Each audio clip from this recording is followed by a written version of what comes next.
우리가 살아가는 현 시대를 보면 감사는 점점 사라지고 스트레스가 이만저만이 아닙니다. 분명 생활은 과거보다 훨씬 풍요로워졌고 좋아졌는데 오히려 감사는 줄어들고 있는 것입니다. 조금만 불편해도 화를 내고 참지를 못하고, 조금만 손해를 봐도 원망을 하고, 조금만 일이 내 뜻대로 되지 않아도 누군가와 틀어지고 경쟁하고 부딪히고, 많은 사람들이 여유가 사라져버렸어요. 그것뿐만이 아닙니다. 믿음의 지형도 많이 바뀌었습니다. 조금만 속상한 일이 있으면 하나님에게 섭섭함을 표현합니다. 그러나 성경은 감사를 선택사항이 아니고 필수사항으로 얘기하고 있는데 이것은 하나님의 뜻이다라고 말하고 있습니다. 감사는 하나님의 뜻입니다. 어려서 제가 몹시도 아파서 아무것도 먹지 못하고 축 처져 있을 때 저희 모친께서 꼭 두 가지를 해주시는 게 있어요. 뭘까요? 두 가지를 꼭 하라고 그래요. 자꾸 못 먹는데 뭔가를 만들어 와서 먹으라고 하는 거예요. 억지로라도 먹으라는 거예요. 그 다음에 두 번째는 약을 안 먹으려고 해도 먹으라고 그래요. 왜? 그래야지 난다고. 먹는 걸 빨리 먹어야지, 많이 먹어야지 빨리 난다. 그래서 먹고 조금 안 좋은 일이 일어나도 계속해서 무엇인가를 참 어려운 그런 상황 속에서도 만들어주고 해주시고 했던 그런 기억이 납니다. 어머님은 늘 그러셨어요. 이거 빨리 먹어야지 난다. 그래야지 빨리 기운 차린다. 여러분, 감사가 그런 것입니다. 감사 먹어야 돼요. 감사해야 됩니다. 그래야 우리가 빨리 낫고 그래야 우리가 영적으로 건강해지는 것입니다. 성경은 감사를 선택이 아니라 믿음에서 나오는 것이다. 성령 충만하여 믿음의 삶을 사는 자에게 자연스럽게 감사의 입술, 감사의 행위가 나온다. 믿음이 식으면 원망이 나옵니다. 오늘 하나님께서 저와 여러분들에게 원하시는 감사는 무엇이고 또 성숙한 감사의 삶을 살기 위해서 나는 무엇을 해야 합니까? 2차 세계대전 당시에 네덜란드에 믿음이 좋은 크리스찬 코리 텐 봄이라고 하는 여사가 있었습니다. 이분이 유대인들을 숨겨줬다가 발각이 돼서 모든 가족들이 수용소에 갇히게 됐습니다. 그녀가 수감된 막사는 너무너무 열악했습니다. 춥고 배고프고 침대마다 벼룩들이 득실득실했어요. 언니 베치가 어느 날 성경을 펴면서 우리 범사에 감사하자. 살아있다라는 것만으로도 감사하자. 그러자 동생 코리 여사가 화를 냈습니다. 언니, 벼룩까지도 감사해야 돼. 그러자 언니는 성경에서 범사에 감사라고 했잖아. 우리 감사하자. 하나님이 상황을 바꾸시고 역전시키는 은혜가 있게 될 거야. 얼마 후에 이 코리는 놀라운 사실을 알게 되었어요. 뭐냐? 교두관들이 벼룩 때문에 이 막사에 얼씬도 안 하는 거예요. 그래서 이 벼룩 때문에 조금 불편하긴 한데 그래도 비교적 자유로운 자유를 누렸고 간섭이 덜하고 그리고 밤마다 성경을 읽고 조용하게 예배를 드릴 수가 있었습니다. 그 덕분에 조금 더 자유로워졌고 또 그 덕분에 예배도 드릴 수가 있었습니다. 후에 고레는 이렇게 고백을 합니다. 그 벼룩도 하나님의 보호 방법이었다. 그 벼룩도 하나님의 보호 방법이었다.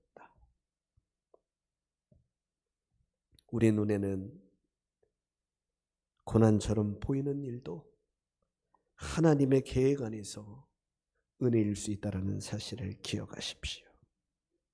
감사는 결과를 알고 하는 것이 아니라 하나님을 믿기 때문에 하나님의 자녀가 먼저 해야 하는 것입니다. 오늘 본문의 배경은 이렇습니다. 데살로니가 교회는 매우 어려운 교회였습니다. 왜? 복음을 받아들이고 난 다음에 엄청난 박해가 있었거든요. 경제적으로도 어려웠고 사회적으로도 많은 핍박을 받았고, 그리고 주님이 오신다고 그랬는지 언제 다시 주님이 오실는지 성도들 간에도 많은 혼란이 있었습니다.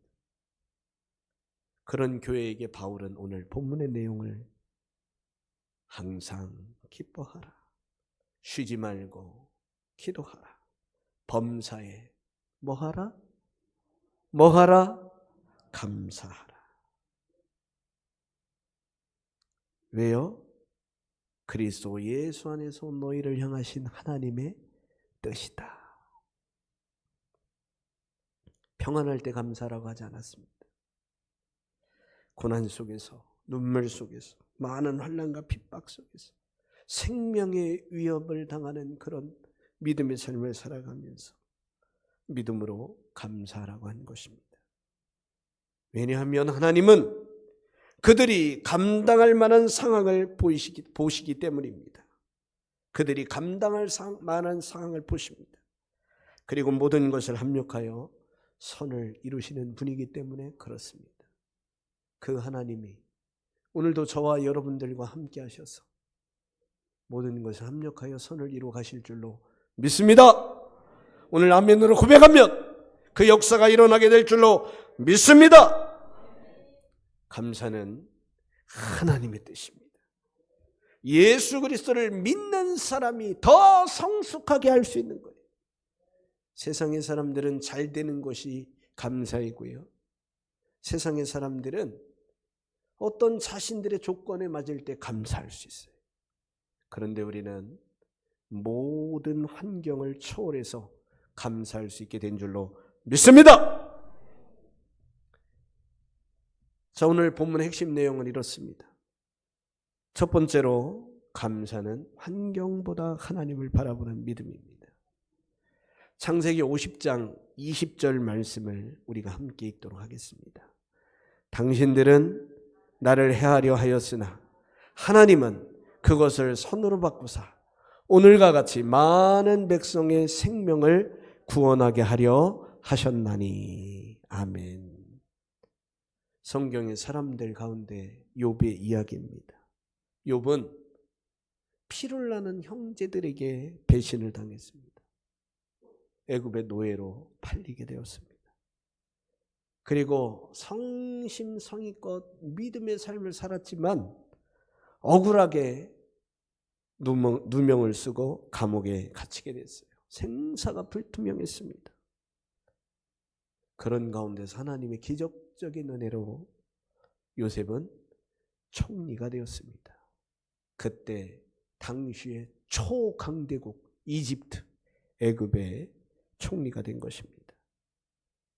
훗날 형들이 먹을 것을 찾아서 총리인 요셉 앞에 무릎을 꿇고 요셉의 신분을 밝히자 형들은 겁을 벌벌 냈어요. 자신들이 한 과오 때문에 자신들이 이제 목숨이 이 요셉의 손에 달려있거든요. 그때 요셉이 한 얘기가 이것입니다. 당신들은 나를 해하려 하였으나 하나님은 그것을 뭐로 바꾸사? 선으로 바꾸사 오늘과 같이 많은 백성의 생명을 구원하게 하려 하시려 하셨나니. 요셉이 총리가 돼서 여러분 이집트를 비롯한 주변 국가에 여러분 7년 풍년 동안 먹을 것을 잔뜩 곡물을 쌓았어요. 그리고 7년 흉년 동안 그것을 가지고 나눠주기도 하고 팔기도 해서 많은 이문을 남겼습니다. 그리고 그의 아버지와 그 가족들도 형제들도 먹을 것을 구하러 여러분 애굽까지 내려오게 된 거죠. 바로 하나님이 선을 바꾸니까 노예가 총리가 되고 그 총리가 애굽과 주변의 사람들뿐만 아니라 자신의 민족, 여러분 이스라엘 민족을 살려낸 줄로 믿습니다. 왜 그가 그런 고백했을까요? 요셉은 상황을 본 게 아니에요. 현상을 본 게 아닙니다. 그 뒤에 계신 하나님을 보았습니다. 우리도 마찬가지입니다. 문제보다 하나님은 크십니다. 상황보다 하나님은 크십니다. 본문의 범사에 여기서 범사는 좋은 일, 그런 것을 얘기하는 거 아니잖아요. 기쁜 일, 슬픈 일, 성공, 실패, 건강, 질병까지도 다 포함된 감사입니다. 감사는 모든 일이 좋아서가 아니라 모든 일 가운데 하나님이 일하시기 때문에, 하나님의 일하심을 믿기 때문에 감사할 수 있는 줄로 믿습니다. 감사는 현실을 부정하라는 것이 아닙니다. 현실보다 크신 하나님을 인정하고 믿으라는 것입니다. 감사의 믿음은 현재를 보는 것이 아니라 하나님의 섭리를 보는 믿음의 눈인 줄로 믿습니다. 두 번째로 감사는 받은 은혜를 기억하는 신앙입니다. 감사는 받은 은혜를 기억하는 신앙입니다. 시편 103편 2절 말씀을 함께 읽겠습니다. 내 영혼아 여호와를 송축하며 그의 모든 은택을 잊지 말지어다. 뭐를 잊지 말라고요? 그의 모든 은택을 잊지 마라. 하나님의 은혜를, 하나님의 이끄심을 잊지 말라는 것입니다. 다윗은 말합니다. 내 영혼아 여호와를 송축하며 찬양하며 그의 이름을 높이며 그분의 은혜, 그분의 은택을 잊지 말라. 사람은 받은 은혜보다 잃어버린 것을 더 크게 생각하는 경향이 있습니다. 잡은 물고기 때문에 감사하다고 좋다고 하는 게 아니라 조금 전에 놓친 그 물고기가 훨씬 더 커 보여요. 잡은 물고기에 만족하지 않고 놓친 물고기를 아까워하며 시선이 그쪽으로 가요. 그러나 하나님은 그쪽으로 시선을 돌리지 말고 모든 일에 감사하라고 말씀하신 것입니다. 이스라엘 백성들 그래요. 홍해를 건넜습니다.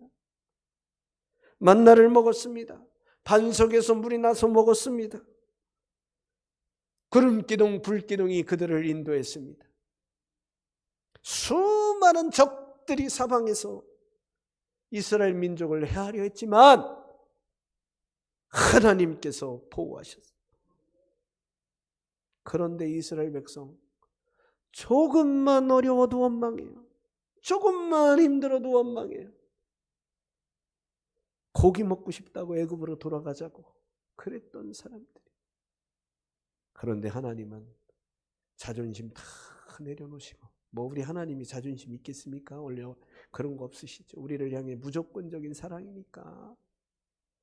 그럼에도 불구하고 고기를 그냥 잔뜩 먹을 수 있다. 메추라기를 진영에 그냥 쏟아 부었습니다. 왜 그들이 조금만 힘들어도 원망했을까요? 왜 그럴까요? 하나님의 은혜를 잃어버렸기 때문에. 구름 기둥이 있고 불 기둥이 있는데도 하나님이 보이지 않는 거예요. 우리도 그렇습니다. 우리도 성령 하나님이 늘 우리와 동행하시잖아요. 늘 함께 하시잖아요.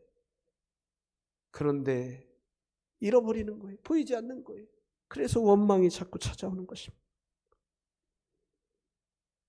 감사는 하나님의 은혜를 기억하는 데서 시작됩니다.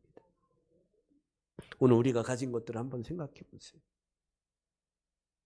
물론 자꾸 의적으로 비교하면 너무나도 그 비교 의식 때문에 우리가 무너질 수 있지만, 그냥 여러분 이렇게 그럭저럭 사는 것도 은혜지 않아요?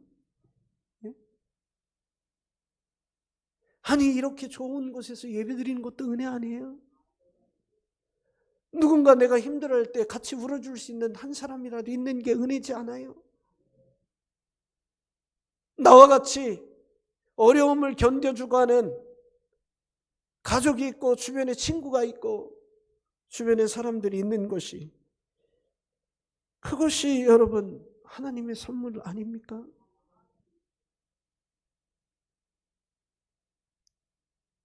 아름다운 교회가 있고 우리에게 구원의 은혜를 베풀어 주시는 하나님의 특별한 사랑이 있고 예배가 있고 말씀이 있고 기도가 있고 찬양이 있고, 그리고 함께 같이 동행하는 영적 식구들, 우리 예수로 가족들, 그리고 우리 예수로 가족들을 뛰어넘는 이 땅의 모든 하나님의 백성들이 있는 교회, 이것이 하나님의 선물 아닙니까?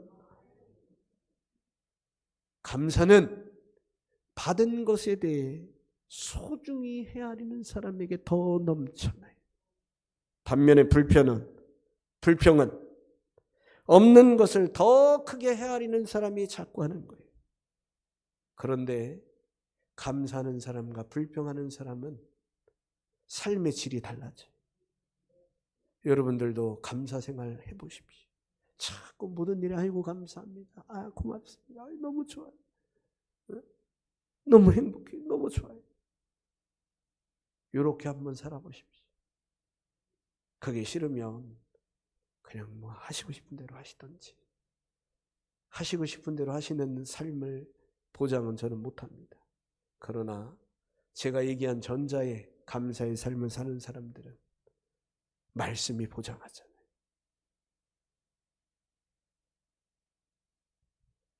세 번째, 감사는 하나님께 영광을 돌리는 삶입니다. 감사는 하나님께 영광 돌리는 삶으로 나타나게 되어 있습니다. 감사는 환경보다 하나님을 바라보는 믿음이고, 감사는 받은 은혜를 기억하는 것이고, 감사는 하나님께 영광을 올려드립니다. 감사의 최종 목적지는 하나님.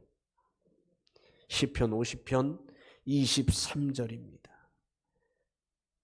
23절 같이 읽으시죠. 감사로 제사를 드리는 자가 나를 영화롭게 하나니 그의 행위를 옳게 하는 자에게 내가 하나님의 구원을 보이리라. 감사로 제사를 드리는 자가 누구를 영화롭게 한다고요? 하나님을 영화롭게 해요. 나가 하나님이잖아요. 하나님을 영화롭게 하나니 그의 행위를 옳게 하는 자에게 내가 하나님의 구원을 보이리라.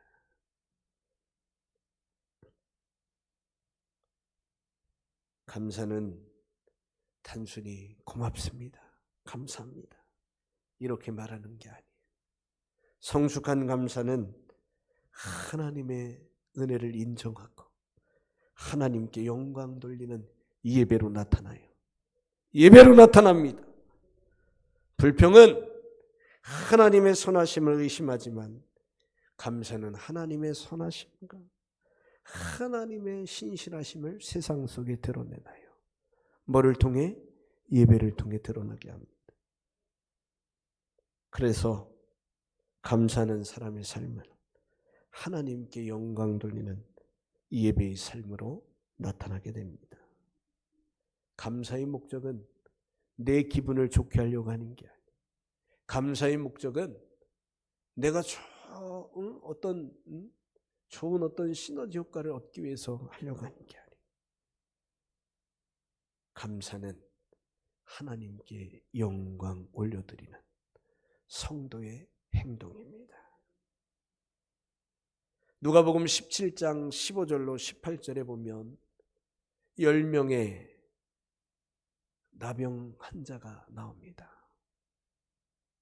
10명이 아주 몹쓸 병에 걸렸는데 예수님께 요청하고 예수님이 그들을 고쳐주십니다.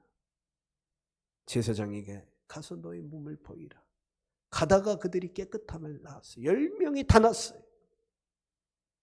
그런데 정작 예수님께 다시 돌아온 그런 믿음의 사람은 한 명뿐이었습니다. 예수님은 이렇게 말씀하십니다. 10사람이 다 깨끗함을 받지 않았느냐? 그 9은 어디 있느냐? 이 이방인 외에는 하나님께 영광을 돌리러 돌아온 자가 없느냐? 그러면서 아주 중요하신 말씀을 하세요. 따라서 하시죠. 내 믿음이 너를 구원하였느니라. 내 믿음이 너를 구원하였느니라. 10명 중에 10명이 다 병을 났어요. 그런데 육적인 구원은 10명이 다 고침받았지만 영적인 질병은, 영적인 구원은, 영적인 치유는 하나님께 영광 올리러 돌아온 단 한 사람뿐이었습니다. 사랑하는 성도 여러분, 오늘 우리도 이렇게 결단하기를 원합니다. 한번 보여주십시오. 첫 번째 결단입니다. 같이 읽으시죠. 하루에 감사 제목 3가지를 기록하십시오. 하루에 감사 제목 이번 주, 다음 주 2주 동안입니다. 다른 때는 1가지씩만 하면 되고요. 이번 주, 다음 주는 우리가 맥주 감사주의를 맞이해서 우리가 미리 훈련하는 거예요. 하루에 3가지씩 감사한 일을 여러분의 휴대폰에 기록을 해서 여러분에게 문자로 보내세요. 그러면 남잖아요. 그죠? 여러분에게 납니다. 계속해서 매일매일마다 몇 개씩? 3가지씩 기록하시길 바랍니다. 작은 감사가 큰 감사를 만듭니다. 감사는 훈련할수록 커집니다. 훈련할수록 커집니다. 훈련을 하면 여러분 점점점 나아져요. 감사도 습관입니다. 감사의 좋은 습관을 만드시는 그런 이번 주, 그리고 다음 주, 그리고 올 1년이 되기를 주님의 이름으로 선포합니다.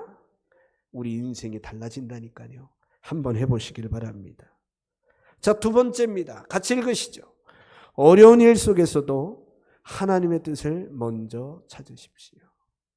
어려운 일 속에서도 하나님의 뜻을 먼저 찾으시길 바랍니다. 어떤 일이 일어나면 이 뒤에 어떤 일을 하나님이 계획하고 계실까? 하나님이 왜 이 일이 일어나게 했을까?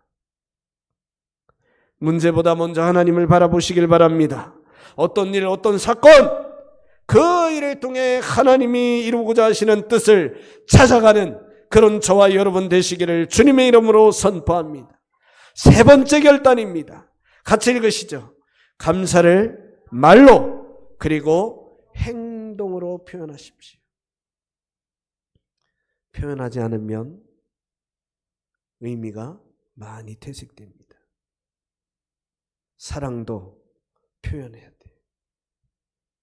여러분, 표현해야 사람이 하는 거예요. 마찬가지입니다. 하나님께 감사를 표현하시길 바랍니다.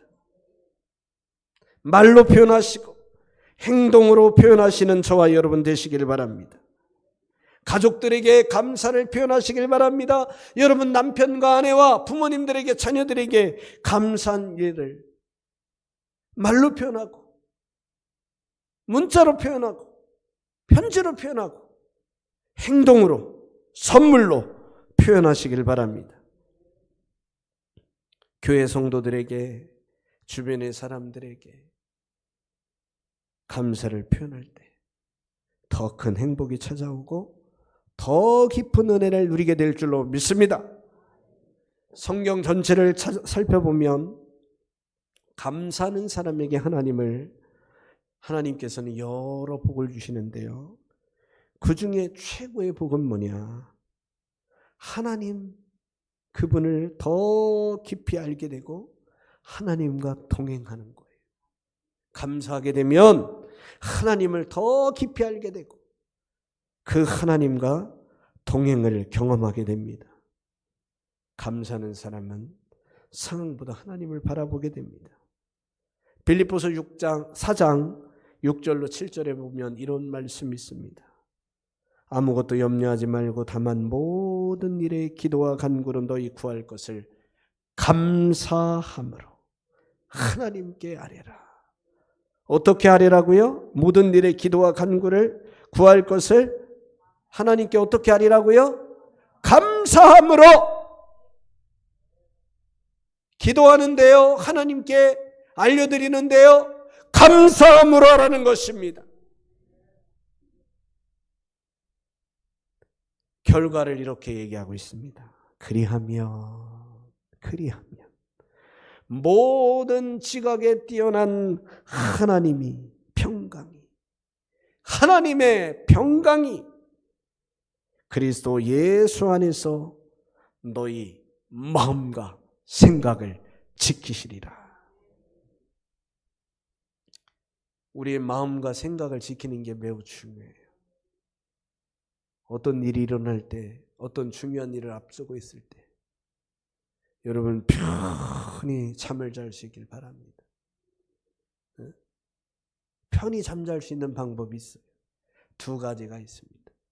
하나는 하나님께 맡기고 열심히 감사함으로 기도하면 됩니다. 아멘. 또 하나는 운동을 해서 몸을 피곤하게 만들면 돼요.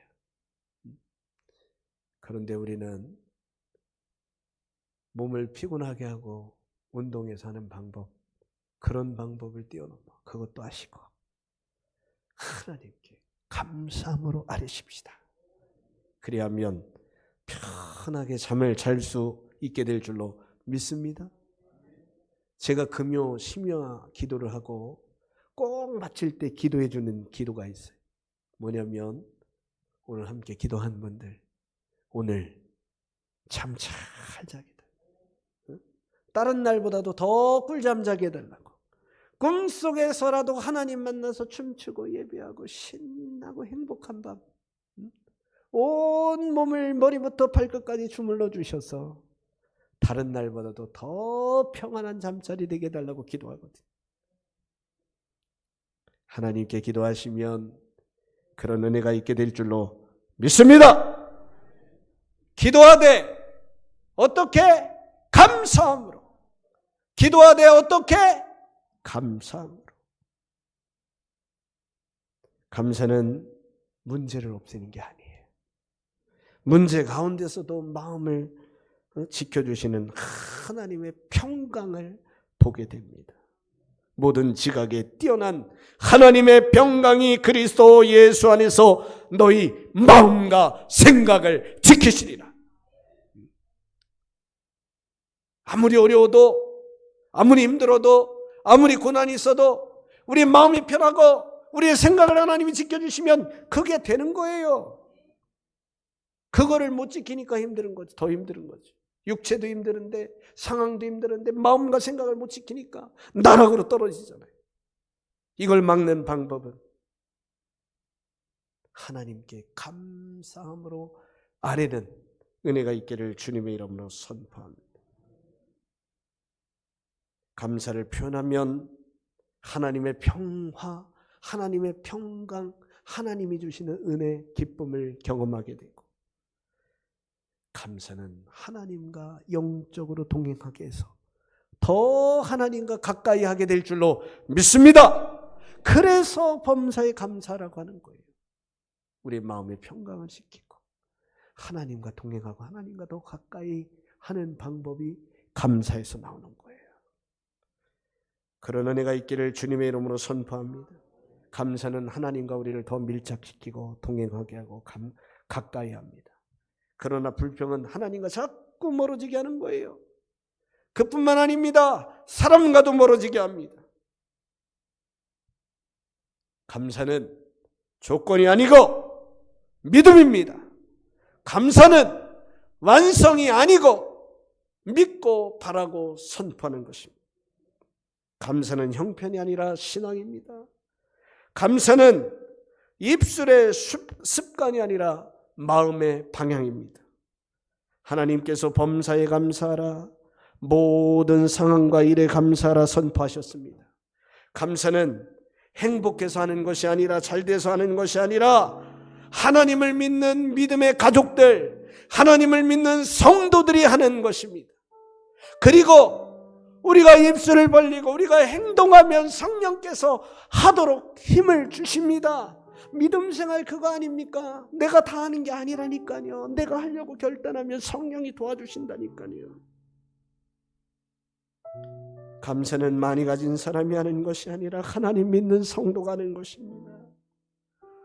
오늘 우리의 감사가 형식적인 감사가 되지 않기를, 마음속 깊숙이에서 나오는 그런 고백이 되기를 바랍니다. 이미 우리는 하나님이 저와 여러분들을 대신해서 십자가에서 죽으셨잖아요. 그것만으로도 엄청난 감사를 우리가 고백할 수 있잖아요. 하나님 베풀어 주신 구원의 은혜를 기억하면서 지금까지 인도하신 에베네셀의 하나님, 지금 우리와 동행하시는 임마누엘의 하나님, 그리고 내일도 미래도 함께 하실 여호와 이레의 하나님을 바라보면서 우리를 인도하신 하나님의 손길을 찬양하며 높이며 영광 올리며 예배드리며 앞으로도 선하게 인도하실 그 하나님을 신뢰하며 믿음으로 날마다 감사하는 저와 여러분 모두 되시기를 주님의 이름으로 선포합니다.